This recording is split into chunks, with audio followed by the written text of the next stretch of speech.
रीमा की शादी को अभी 5 साल हुए थे। उसका पति आकाश नौकरी के सिलसिले में विदेश चला गया था। कहानी बहुत ही इंटरेस्टिंग है दोस्तों। इसे लिखने में बहुत मेहनत लगती है, इसलिए अगर आप चैनल पर नए हैं तो इस चैनल को सब्सक्राइब ज़रूर कर लीजिए। छोटा सा पहाड़ी कस्बा, ठंडी हवाएं और शाम को जल्दी उतरता सन्नाटा। रीमा के लिए रातें बहुत लंबी और अकेली लगती। आकाश का बचपन का दोस्त विवेक उसी कस्बे में रहता था। उसने रीमा से वादा किया कि जब तक आकाश लौटेगा वह उसकी देखभाल करेगा। शुरुआत में विवेक की मौजूदगी ने रीमा को सहारा दिया। खरीदारी, बिजली पानी के छोटे काम और कभी कभी चाय पर बैठकर बातें। धीरे धीरे ये मुलाकातें शाम की बजाय देर रात तक खिंचने लगीं। पहाड़ी हवा में बहती ठंडक, खिड़की पर गिरती बारिश की बूंदें और अधूरी सी बातें। रीमा के दिल में अजीब सी हलचल जागने लगी। विवेक की निगाहों में भी कोई अनकही नरमी थी। एक शाम तेज बारिश हो रही थी। बिजली चली गई। रीमा मोमबत्ती जलाने गई तो हवा से लौ कांपने लगी। तभी विवेक ने मोमबत्ती थाम ली। दोनों के बीच कुछ पल का सन्नाटा छा गया। सिर्फ बारिश की बूंदों की आवाज़ और उनके दिलों की धड़कनें। उस रात उनके बीच की दूरी जैसे थोड़ी सी पिघल गई। अब विवेक रोज उसके घर आता, कभी चाय के बहाने, कभी किताब लौटाने के बहाने। दोनों का साथ अब कुछ ज़्यादा ही आरामदेह लगने लगा था।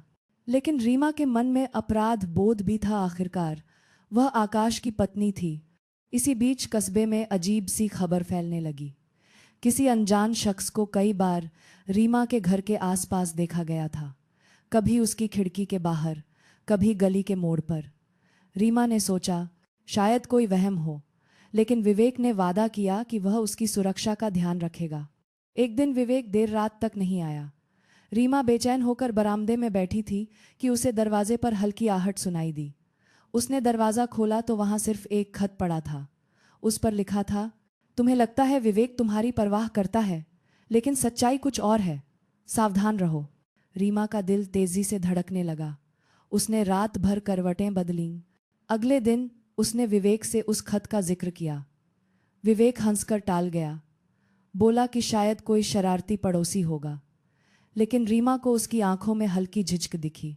कुछ दिनों बाद आकाश ने फ़ोन किया कि वह जल्दी लौटने वाला है। रीमा ने राहत की सांस ली, लेकिन विवेक के चेहरे पर एक पल के लिए कुछ साया सा उभरा। आकाश के आने से ठीक एक दिन पहले रीमा को रात में वही परछाई फिर खिड़की के पास दिखी।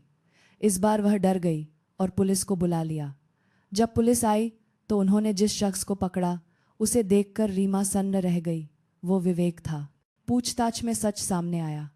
विवेक रीमा से मोहब्बत करने लगा था, लेकिन जानता था कि वह कभी उसका नहीं हो सकती। इसलिए वह उसे डराकर आकाश से दूर करना चाहता था।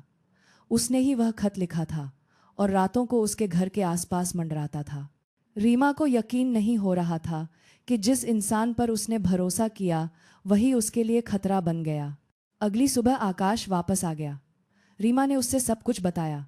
आकाश ने उसका हाथ थामकर कहा, मुझे पता है तुम्हारे लिए ये दिन आसान नहीं थे। अब हम साथ हैं, किसी डर की ज़रूरत नहीं। विवेक को पुलिस ने हिरासत में ले लिया। रीमा ने राहत की सांस ली, लेकिन उस बरसाती पहाड़ी रात की हल्की सी याद उसके दिल के कोने में रह गई। एक याद जो रोमांस और डर दोनों का साया लिए थी।